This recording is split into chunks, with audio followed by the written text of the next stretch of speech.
the absolute fear that I felt. This is slanted, so obviously like at the minute, yeah, but I'm telling you, when I'm telling you, this thing has this much room from the top of the ceiling to where this wardrobe will end. Now, I sank because the guy that delivered it, right, he had to lay this flat, like, you know, you see in here, so you couldn't stand it up straight. Obviously it's in the cardboard box, in it, so it's gonna add like a little bit more room. But did I second guess myself thinking, have I fucking measured this right? I'm literally shaking.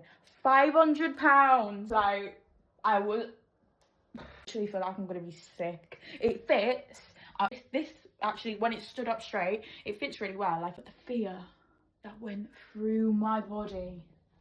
You know, with IKEA, you can't return these things, or like, I don't know if you can, but like, either way, like, they're a bit funny with the return policies and shit like that. I was panicking, dragged it in here, and I was like, no, I just need to prop it up. But if it's fine, like, I'm just a girl